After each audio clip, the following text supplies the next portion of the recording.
So if you can I'm not cancel I'm not touching anything on my computer at this point. Okay, great.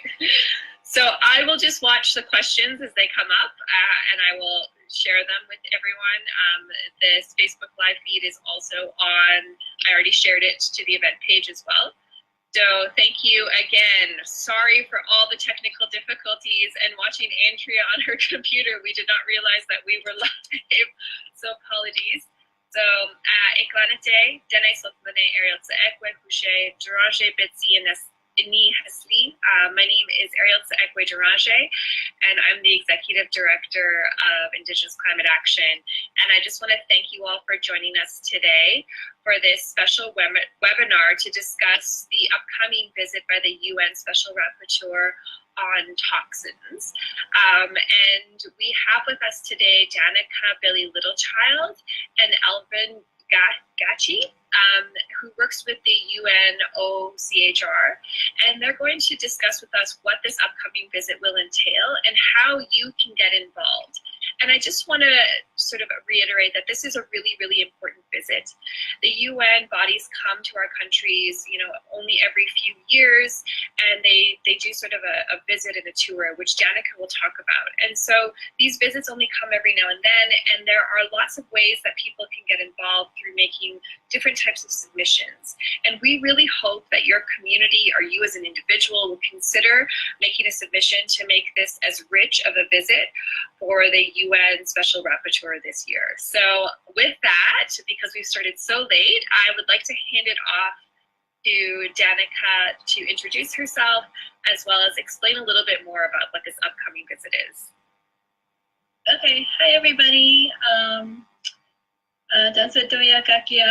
Danika Littlechild from Maskwacis, and am I able to share a PowerPoint, or should I avoid doing that?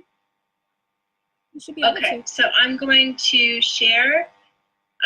Do I use Blue Jeans? Yes. Okay. Okay, and so I have a PowerPoint here. So I want to talk about taking action to protect our rights in Mother Earth in the context of this visit. And so first I want to talk a little bit about our rights as recognized under international law. So we have, of course, what everybody is really quite familiar with, which is the Declaration on the Rights of Indigenous Peoples. But there are many other sources, including the list that you see there, like other human rights conventions, the OAS Declaration on the Rights of Indigenous Peoples, which is a much more recent declaration. And there's other sort of specific places where we've been explicitly recognized in terms of formalized mechanisms, like under the CBD or under the UNFCCC Paris Agreement. And then there's also... Danika, sorry, all we see is a gray screen for your screen share. Oh, that's too bad. So maybe you want to, I don't know why it's not working. I just shut it off. Okay, thank you. That's fine. Sorry about that. Yeah, no, that's okay. So I'll just sort of verbally go through this, and maybe we can post the PowerPoint later. And so the other aspect of what I think is important about putting a submission together is to use Indigenous laws, Indigenous perspectives, cultures, languages, to make a really significant impact on the experience that the Special Rapporteur on Toxics, Mr. Bashkatungak, has when he comes to Canada. So he's coming to Canada from May 24th to June 5th, and Alvin from his office at the OHCHR will speak in much more depth about the visit of the Special Rapporteur.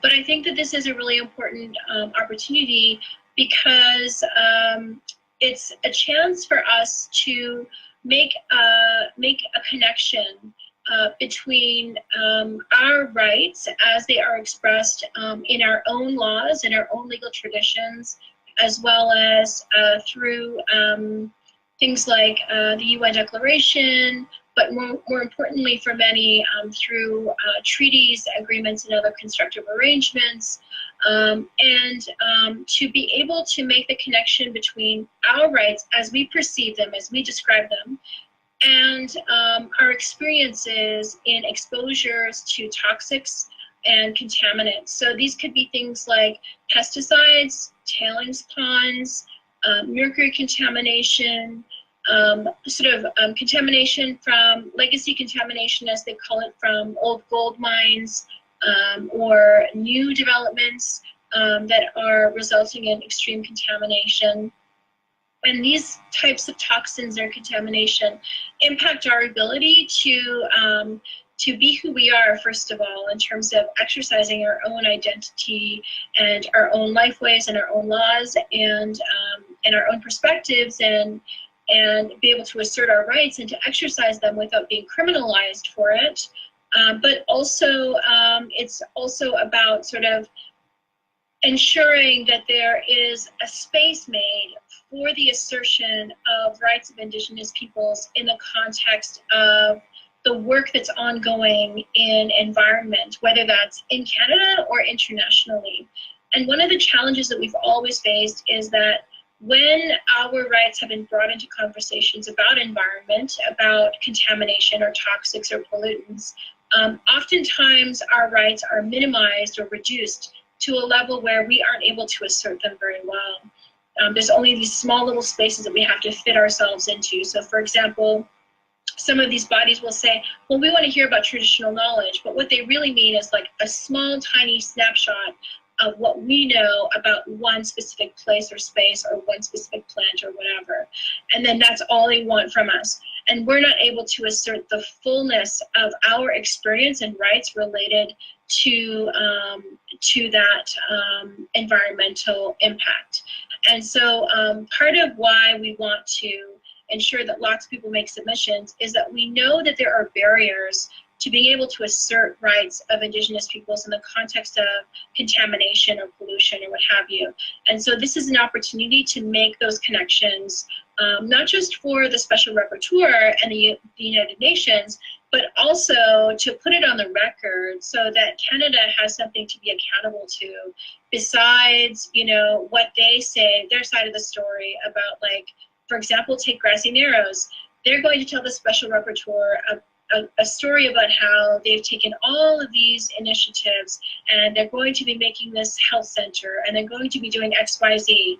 But when in fact we know that the impacted people on the ground have never received any kind of adequate support and have never achieved any kind of resolution that even approaches justice for Grassy Narrows. And so what we want to do is to make sure that impacted folks like that have a voice and a platform when it comes to the review of Canada by the Special Rapporteur. And so I'll leave it to Alvin to sort of talk about, like, where does this report go and how do we use it, because we can use it. So once we have our submissions in and it becomes part of the official UN record, so if we consent to have our submissions being made public, as far as I know, and Alvin can correct me if I'm wrong, but as far as I know, they are posted along with the report. And so people can look at our submissions as well as the report. And it does become sort of part of the official record in that sense. And we can use this as a tool for advocacy. So there have been other visits by special rapporteurs in the past, including the Special Rapporteur on the Right to Food, Olivier de Schutter, who's the former Special Rapporteur. There's a different one now, but he visited, I think it was in 2012.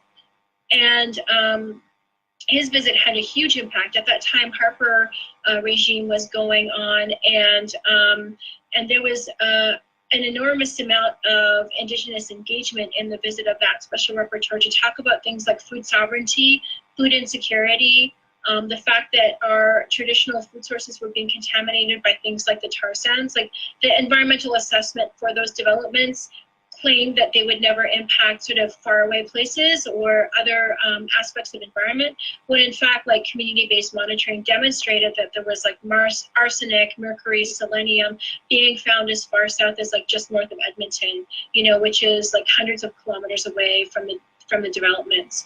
And so that had a huge impact. And when the Special Rapporteur on the Rights of Indigenous Peoples, James Anaya, came to Canada, he was able to spend a full day in an Indigenous community hearing from Indigenous peoples about their experiences and rights violations.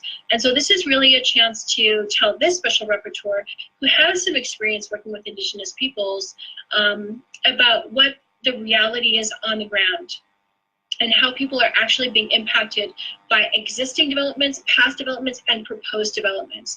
And so what we really also want is for those of you who are really interested, who are from impacted communities, to get in touch with the Office of the Special Rapporteur, and Alvin will provide you with contact information, and let them know that you want a visit and why, you know. Let them know that you want to do a presentation, or figure out what you'd like to do, whether it's a video presentation, like a short one, 3 to 5 minutes, or if you want to provide a written submission. You know, as much as we can, we want to have as many voices of different impacted peoples from across this land. And so I think that includes like folks like people in Chemical Valley, you know, people who are impacted by these legacy mines, people who are impacted by the tar sands. I mean, there's so many different stories all across the country, and I think what we really need is to get as many of those stories into the SR as we possibly can. When you're putting that together, when you're putting that counter narrative to Canada together, it's really important to be really descriptive in your submission about what are the rights that you're talking about, because the Special Rapporteur may not know all of the rights framework that you're referencing, especially if you're referencing your own legal traditions. And so I think it'd be really helpful to be as descriptive as possible in your submissions, to make connections.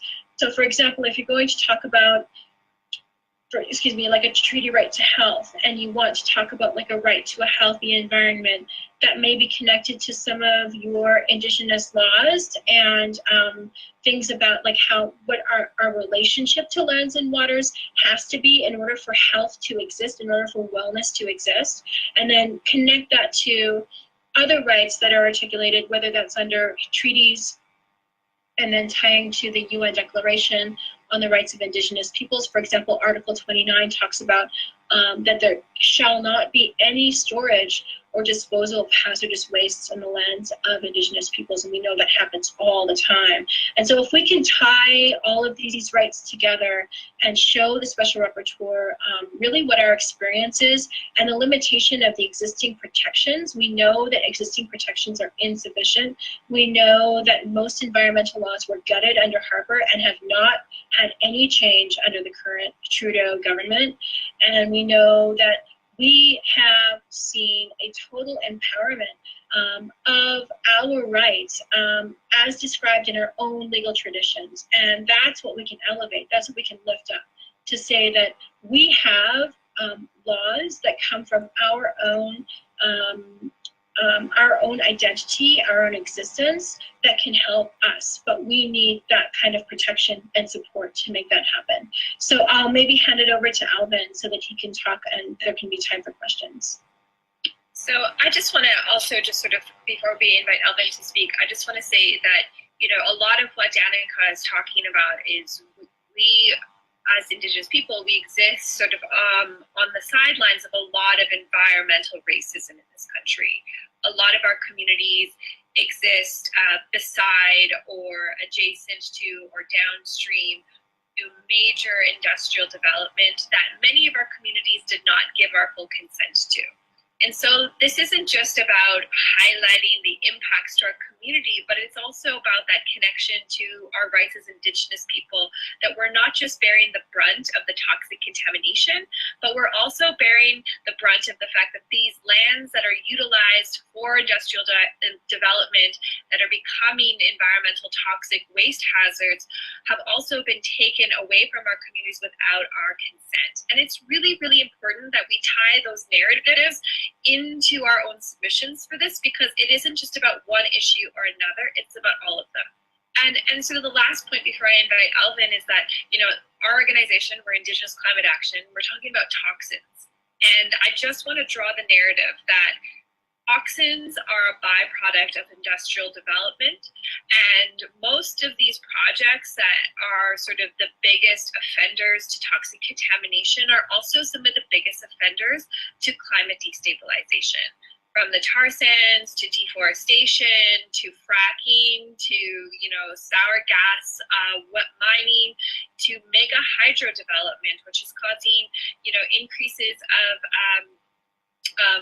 methane into the atmosphere and the destruction of our territories and the salination, or the you know, our water systems are becoming contaminated through these processes. These are also all major contributors to climate change. And so when we talk about our submissions, we need to talk about how we have to address not just toxins, but we have to address the rights of our communities, and we have to be thinking about how we're addressing not just those things, but how we're making these all a part of a conversation around the climate crisis that we're currently in.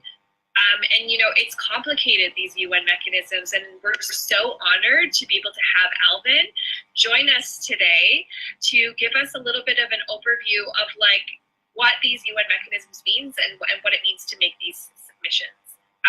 So there's a screen sharing happening. Oh, all right. Work. Amazing. Is mine working? Is mine Yes. working? Also? Yes. Perfect. Thank you, Alvin. Yeah, so my name is Alvin, and I work with the Special Rapporteur. So we call it toxic because it's like the shortening of the hazardous substances and waste mandate. So it's more or less than having it as a short name. So toxic, some people refer to it as toxins, but well. And what I'll do, I guess, is then Danika has given us a introduction to the issue, but I guess I'll go through it and also talk a bit about, I guess, the background of what the special rapporteurs are, what the work that they do. I know a number of people on the webinar are familiar with it, but I guess just so that we make sure everyone is on the same page, I will then go through it for everyone's benefit.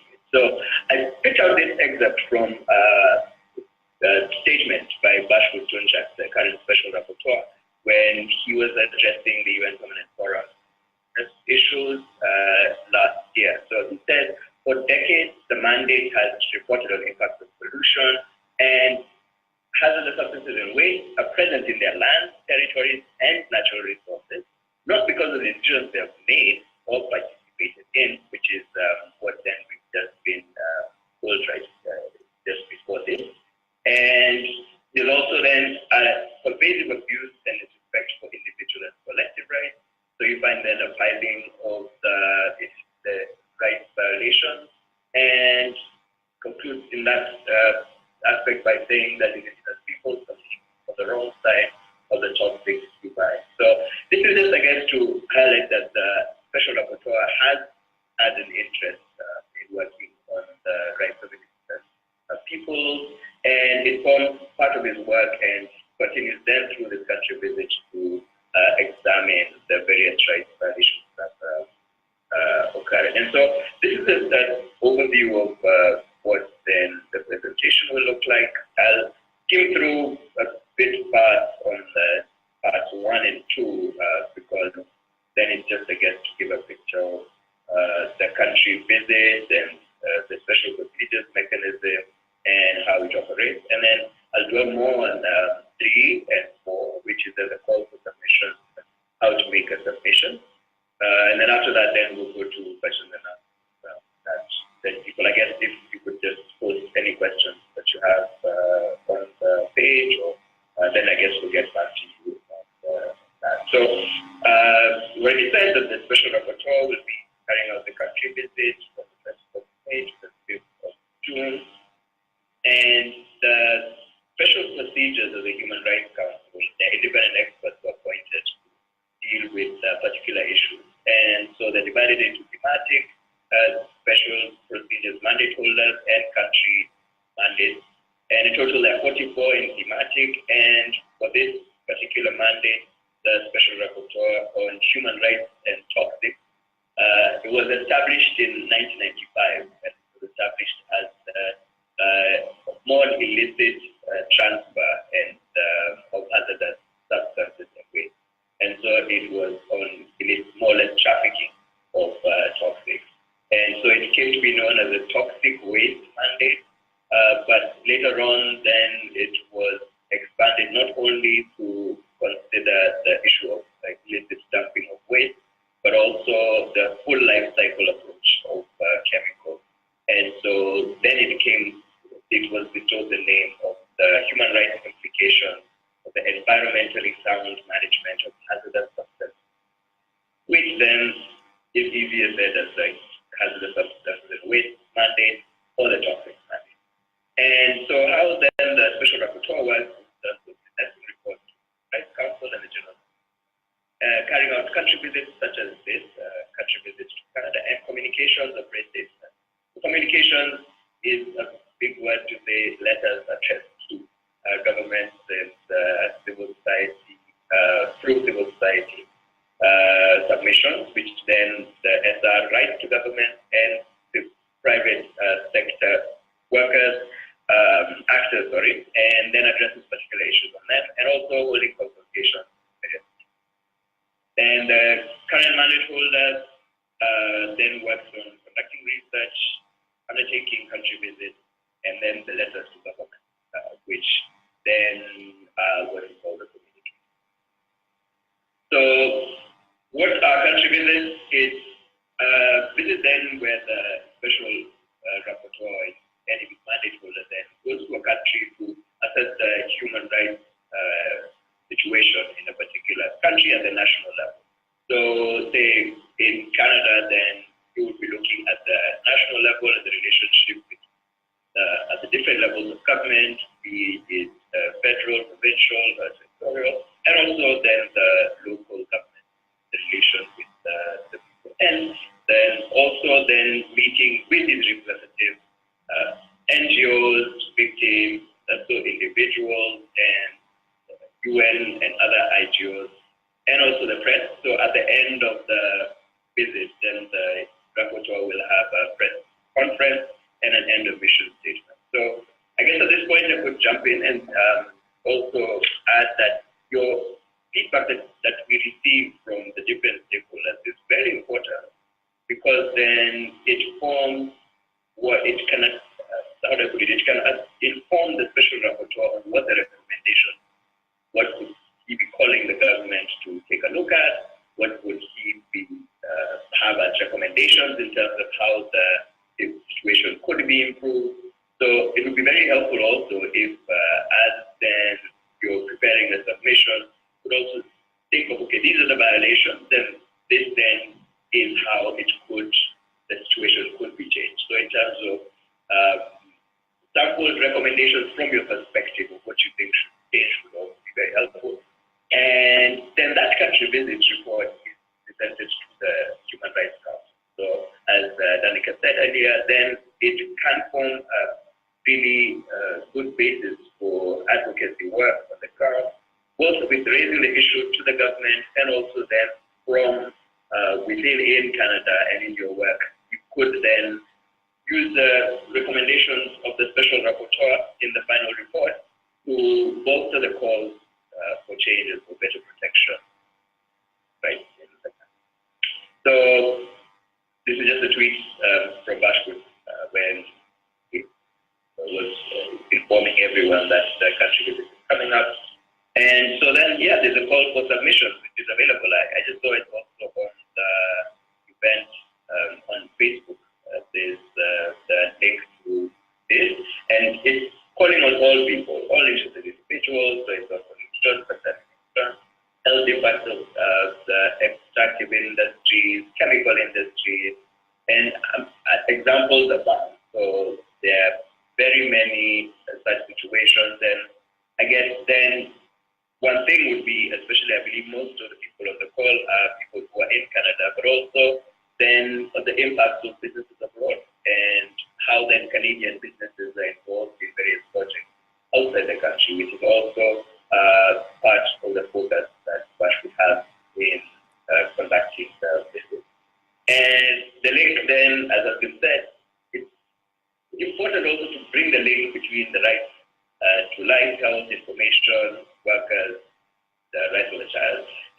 find that many of the times there's an intersection between these rights, because there would be certain violations of Indigenous peoples who are children, or who are also workers, or the right to life and health of Indigenous people. So the intersection of them is always then very useful in showing how then some of these cross-cutting issues could be addressed.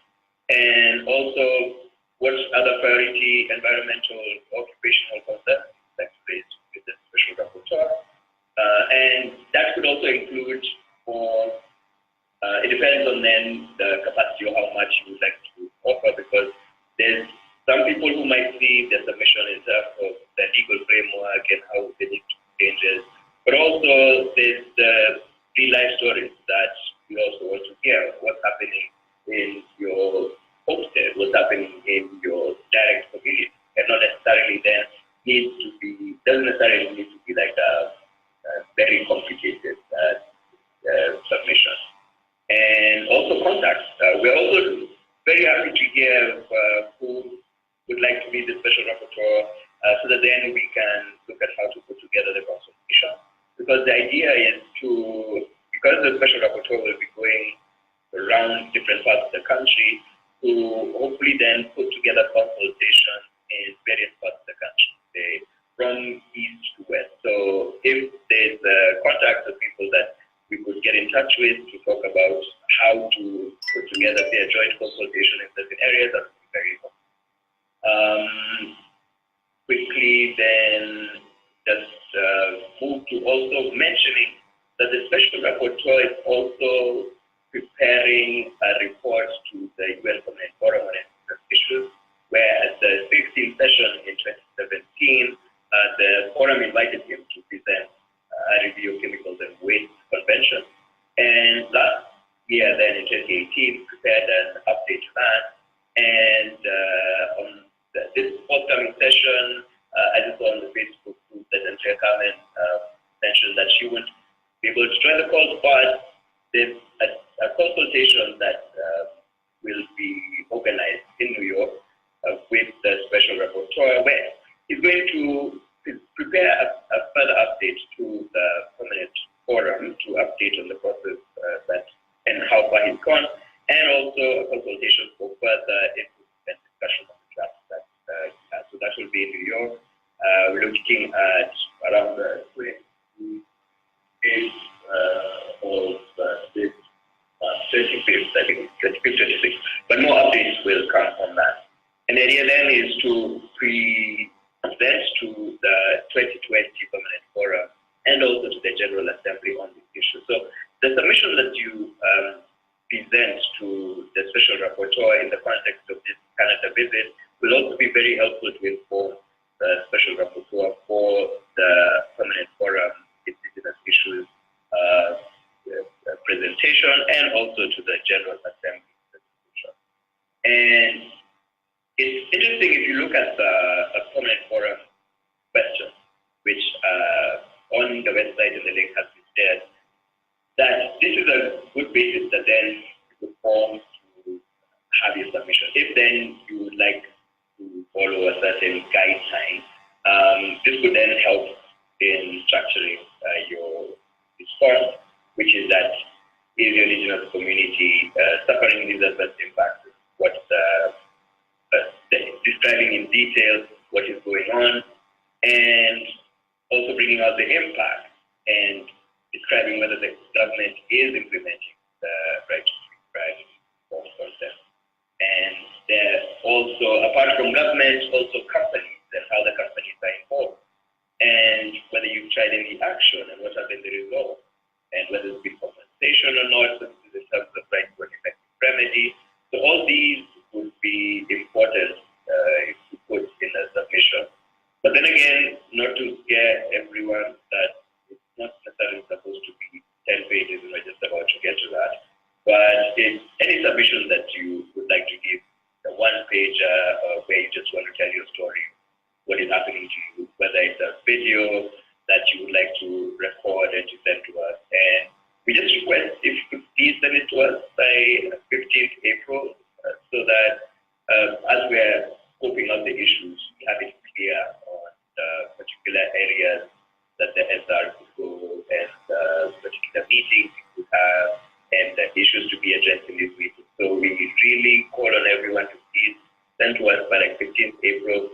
have by that day to the hazardous.OHCHR.org. And you can bring your submission in English or French. And max 10 pages, again, it's maximum 10 pages. Don't feel obliged to serve the maximum. It's 1 page or half. And please give us reports to any of the documents that you might want, the links, and any other documents that you might want to give to us.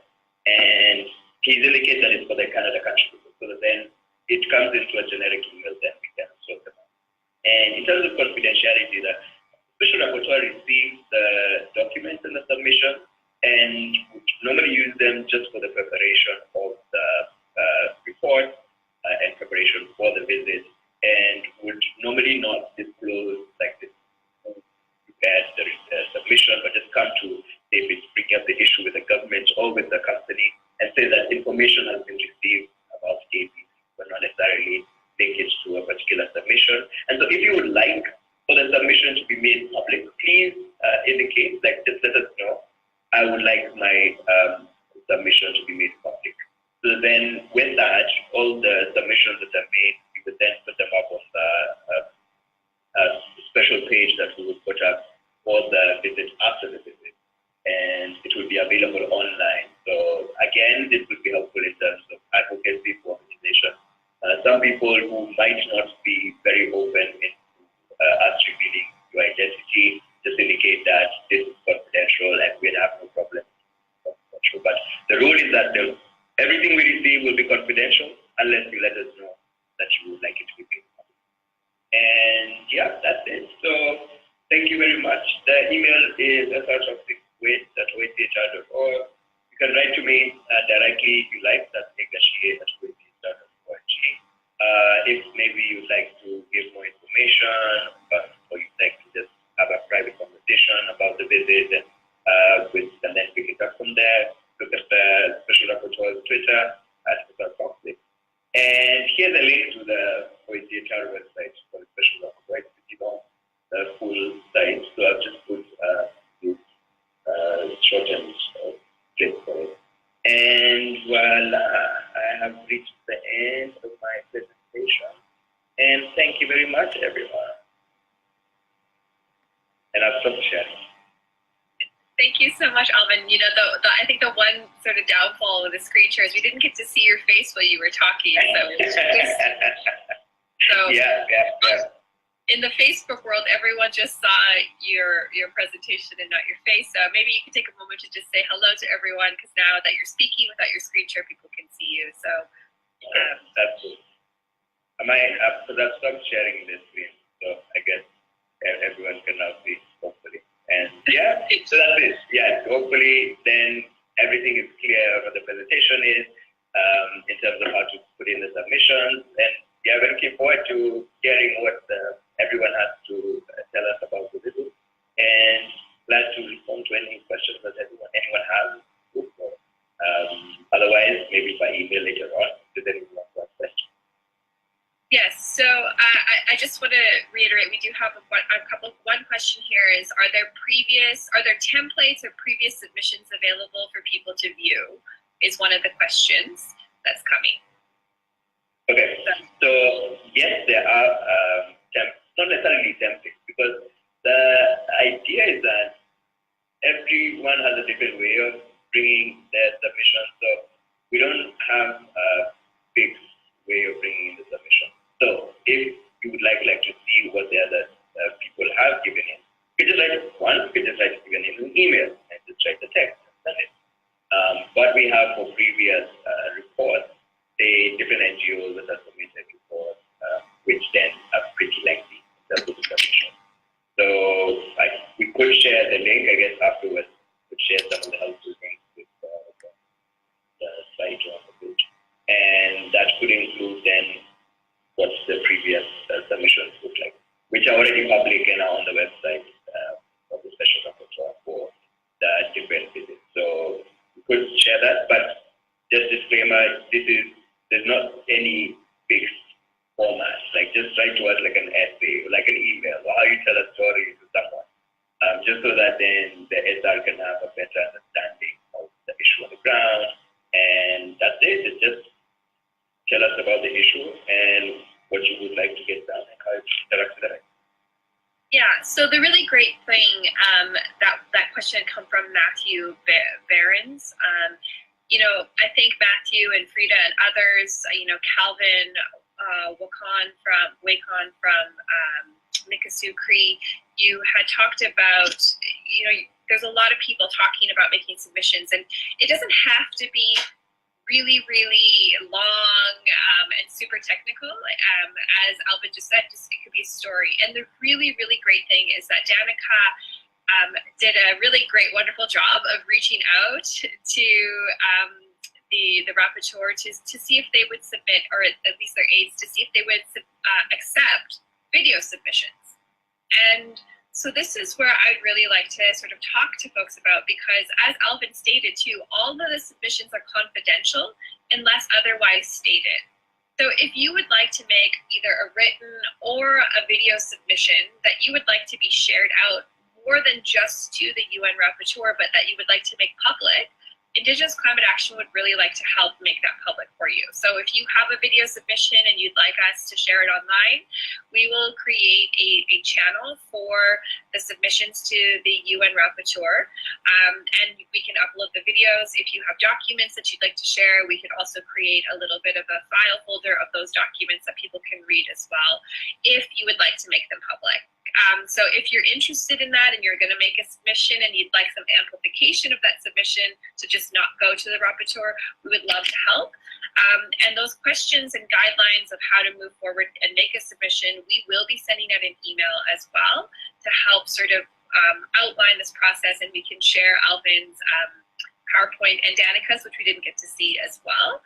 We do have one other question from Seokla, and she asked, she said that, Danika, you had spoken about referring to Indigenous rights, and I'm wondering where communities can find out this info if they want to discuss violations of their rights, and do they use the Universal Declaration, or should they stick to UNDRIP, or both?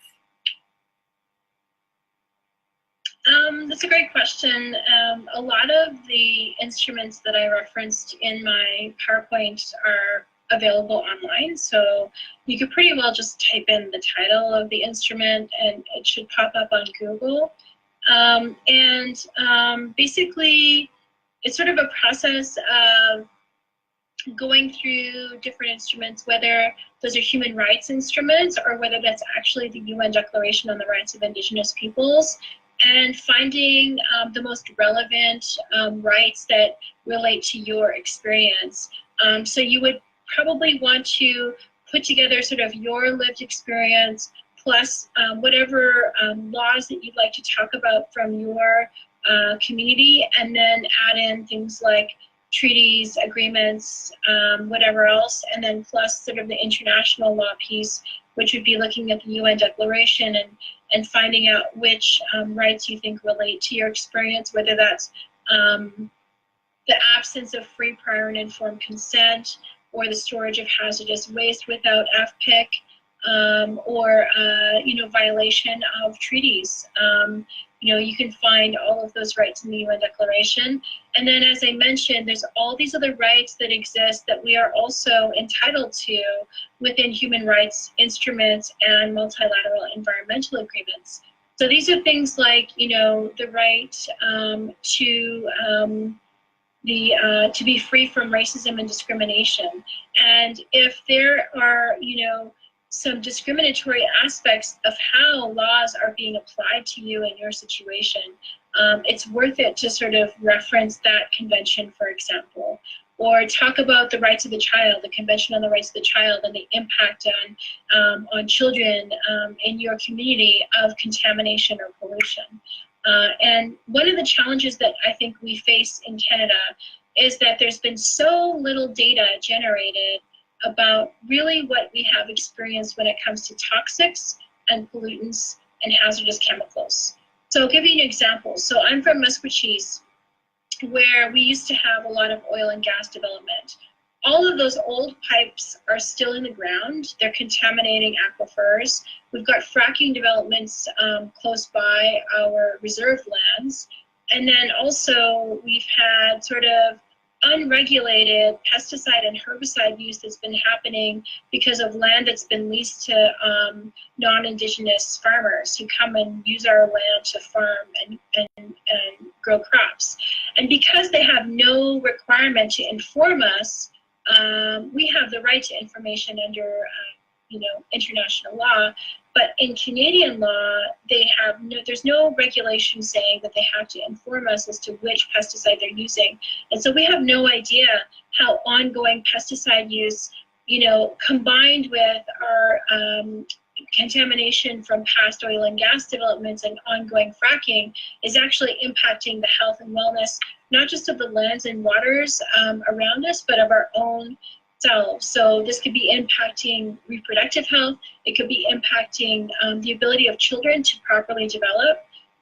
International Indian Treaty Council did some work with the Yaqui tribes in Sonora, Mexico, and found that there was significant contamination of pesticides there impacting Indigenous children whose development was severely impacted. They were unable to learn their own languages. They were unable to get education to succeed in the sort of the mainstream colonial sense.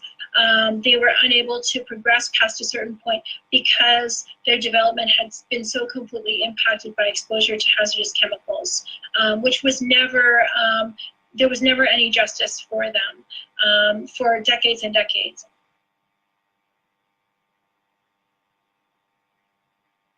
And so we don't know things like that, especially in places where things are sort of unregulated or happening with impunity, which happens a lot in the lands and territories of Indigenous peoples. We try to go to court to bring cases to say, hey, you've got to stop doing this. This is harming us. This is harming Mother Earth. But oftentimes those procedures are lengthy and very complicated and expensive. And in the meantime, all this stuff is going on and nobody's tracking it. Nobody's creating sort of baseline data. Many of us will have to provide the special rapporteur with anecdotal evidence. And that's just going to have to do because we just don't have the data.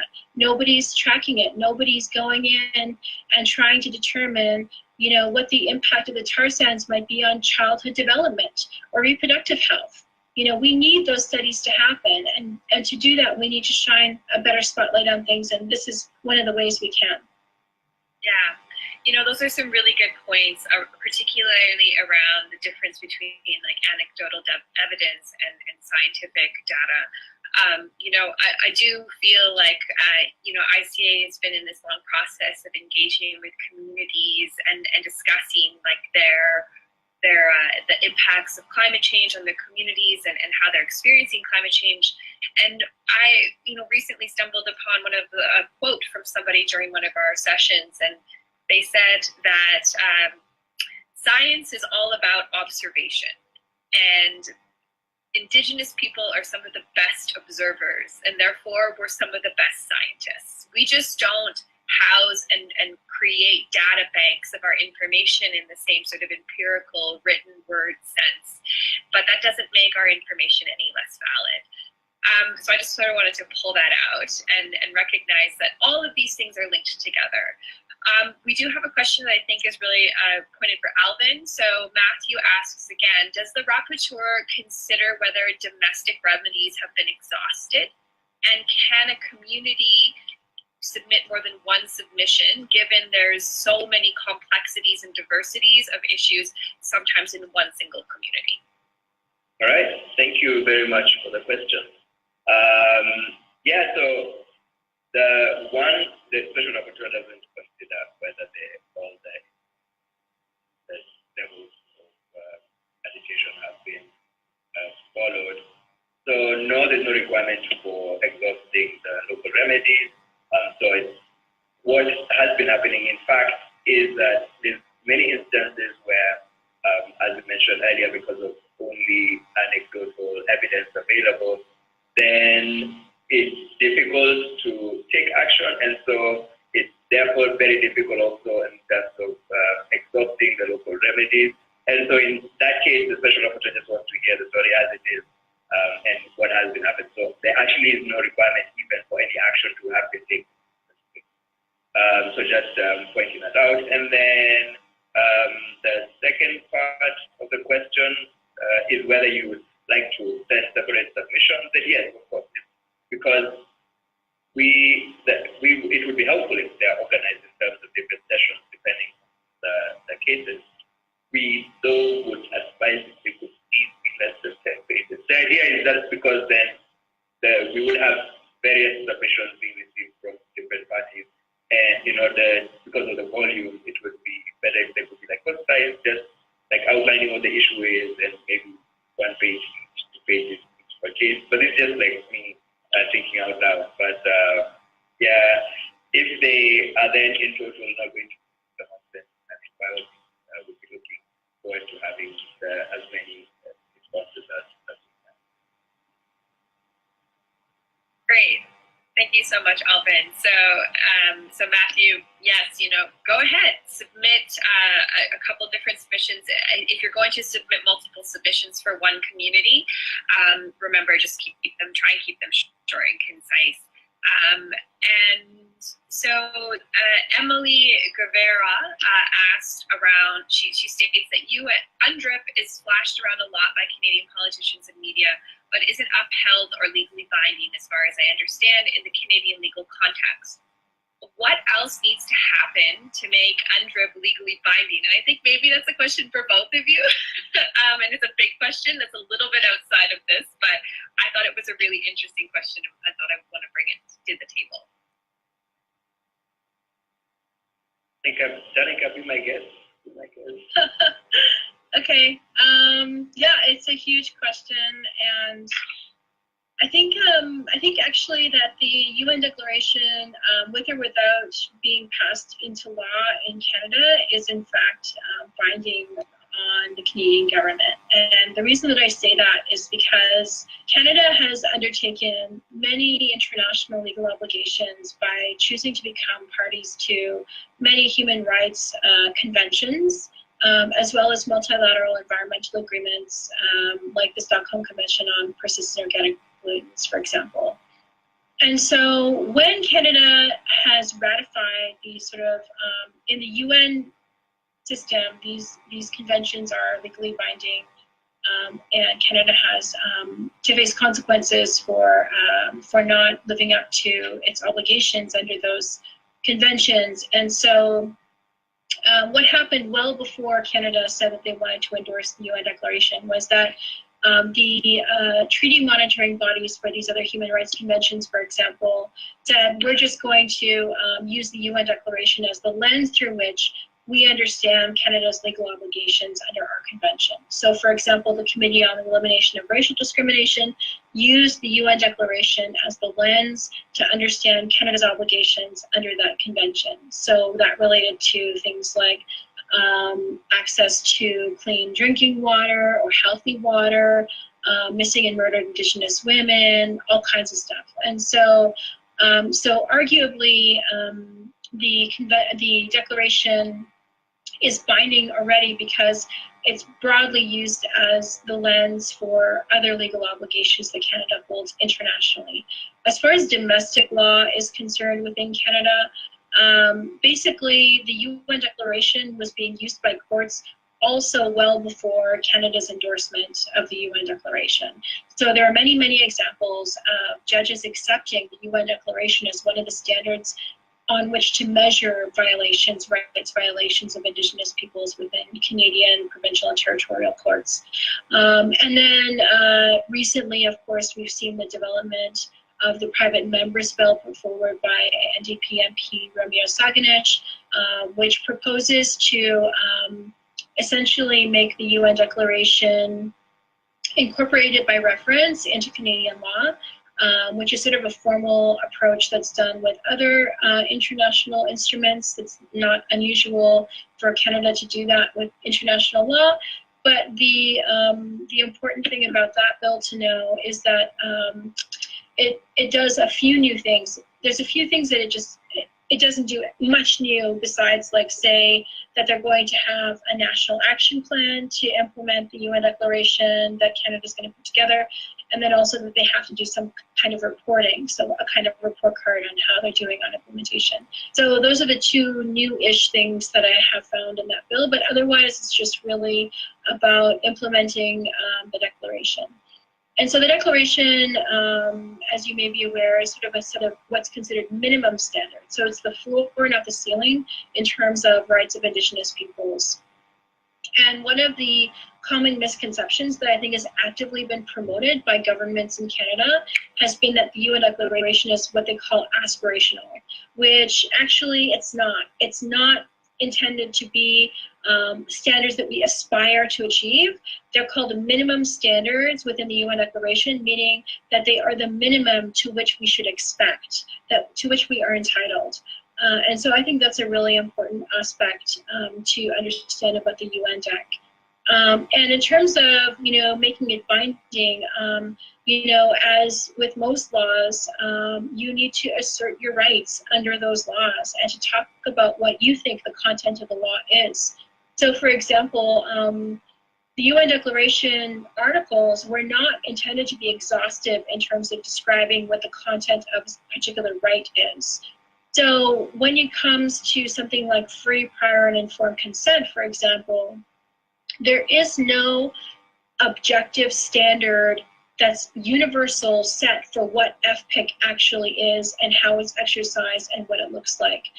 The reason that they didn't do that at the international level is because it is entirely dependent on the Indigenous peoples concerned.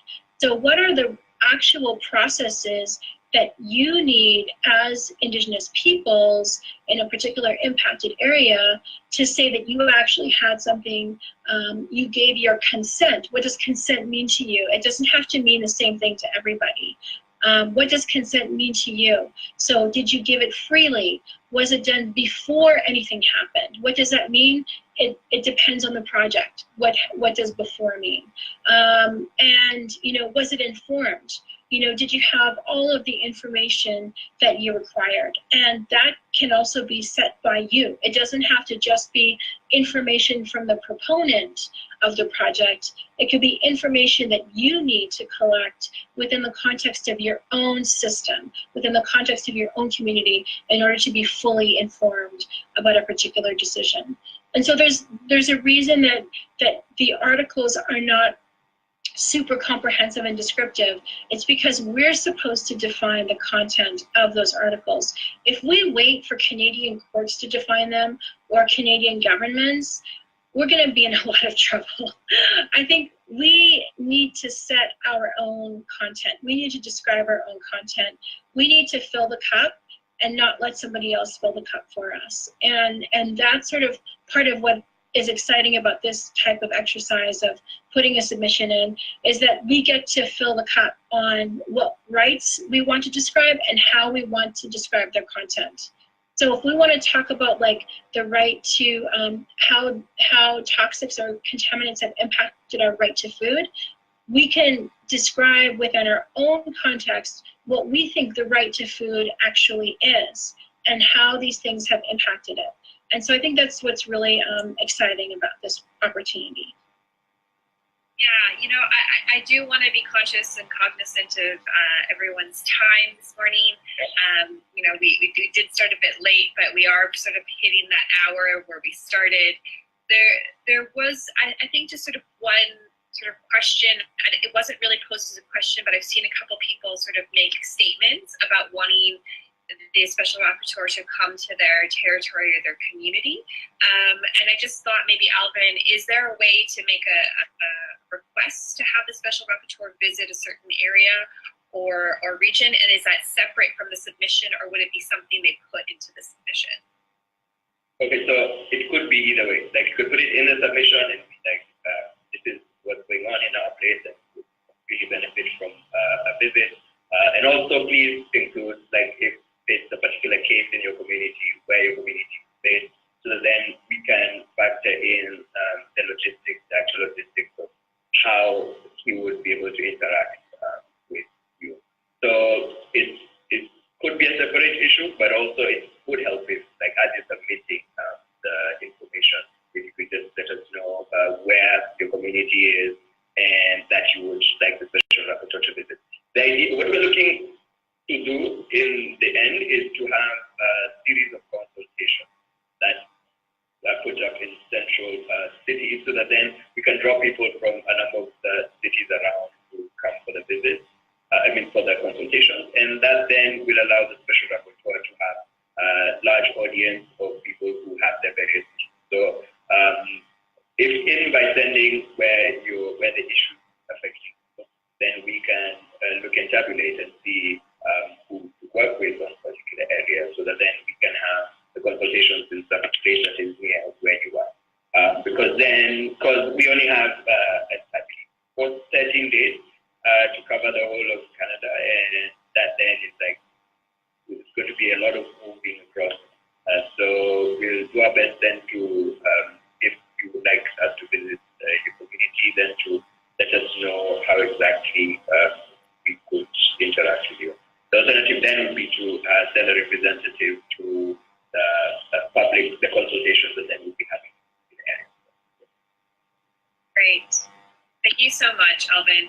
You know, Heidi and some others pointed out a lot of really great remarks and sort of wrapped up in some questions, but you know, really talking about how we can move away just from looking at environmental impacts and how we can incorporate human impacts. And I do really think that this visit from the Special Rapporteur is an opportunity to talk about the impacts that toxins that are also a byproduct of environmental destruction have on human rights, and even more particularly Indigenous rights. So I posted a link, and Danika did state that the Special Rapporteur is also, I'm just trying to find it, in addition to his country visit to Canada, he's also working on a study on the consequences of exposure of Indigenous peoples to toxic and otherwise hazardous substances. And I did put a link to that in the thread here. So there is some really interesting narratives that are coming out of not just these UN visits, but you know, participation in the United Nations Permanent Forum on Indigenous Issues, you know, the human rights visits, the conversations even within the UNFCCC, which is the Forum Convention on Climate Change, the UN Forum and Convention on Climate Change. There are all these different bodies that are working to sort of look at how these pieces intersect. And this is not just about oil and gas. There have been a couple comments about that as well. It is absolutely everything else. It's pesticides, it's, you know, large agribusiness and runoff from major agricultural and industrial development. It is mega hydro dams, it is pharmaceuticals, it is chemical processing and development. And this is not just a one subject issue. You know, Alberta is known as an oil and gas province, and myself and Danika are from Alberta, but we don't want to negate the fact that these issues are much broader than just oil and gas. And this is a very, very, very big issue around toxins, and it really ties into the fact that there has been a mismanagement, not just of the lands and resources, but a mismanagement and a devaluation of certain human lives over others, really sort of highlighting the environmental racism that exists here in this country. Again, Heidi, Alvin just talked about, if you want to have a visit, you make a submission. In your submission before April 15th, if you would like the UN Rapporteur to visit you, as Alvin stated, or your community, make that request and state where your community is, logistics to the nearest city, all of those things. But the rapporteur is likely only going to be in major city centers. And I believe you can go to when the rapporteur comes, they do welcome people to come, but there is no funds. There's no funding to support travel to meet with the rapporteur when they are at their site visits. So I just want to reiterate that a lot of this is on the community, which is, you know, very challenging. And it's one of those things where we're really trying to have this video to try and make a way for communities to participate in this process in the best way possible, having the information to be able to make submissions, both written and video submissions. And your videos don't have to be professional. I'm sitting on my computer with my webcam. You can do the exact same thing. And just make your videos less than 5 minutes, 3 to 5 minute videos, written submissions, less than 10 pages. You can submit requests to the rapporteur to visit you. They do not have their schedule of where they will be going yet. So again, you do have an ability to influence that now. We will be sharing both the PowerPoint from Alvin, the PowerPoint from Danika, and a write-up of like how to make submissions. And sort of the last piece that I want to wrap up on is that, we do here at Indigenous Climate Action see the value of amplifying these stories so that they don't just get filed into a file and, put away and reviewed by an individual or a group of individuals in an office. If you would love to have your story shared, whether your written submission or video submission shared with the broader world, you can also share your submissions with Indigenous Climate Action, and we'll put that in an email as well out to our network and listserv. So if you aren't on our list, go to our website, sign up right now. And we will be sending out an email today, this afternoon, to ensure that everyone has an opportunity to submit to the UN, as well as have their story amplified by ICA. So with that, I do want to say special thanks to Alvin, who is calling in from overseas. Are you in Geneva? Am I right, Geneva? Yes, I'm in Geneva, yes. All the way from Geneva to join us today, and Danika out in Maskwacis, just south of Edmonton, where I'm located in the Treaty 6 territory in Alberta. So I just want to thank everyone for joining, and again, this video will be made available online on YouTube as well, and we thank everyone for joining us today. So hi masicho to Danika and Alvin. I don't know if you want to say a final goodbye as well. No, just thank you very much, everyone, for joining the call and for joining the Facebook Live podcast. And looking forward really to seeing what you will come with the submission. So really excited for that. And thank you very much for the organizers, for Ariel and the chair for putting it together, and of course for Danika then for initiating also making sure that this happens. So thank you very much, everyone, and Danika, any final words? No? Yep. No, just thanks to ICA, and thank you so much, Alvin. Hi. And thank you, Andrea, in the background. So thank you so much, and thank you for joining us today. So if Andrea, you want to end the live video, that would be fantastic.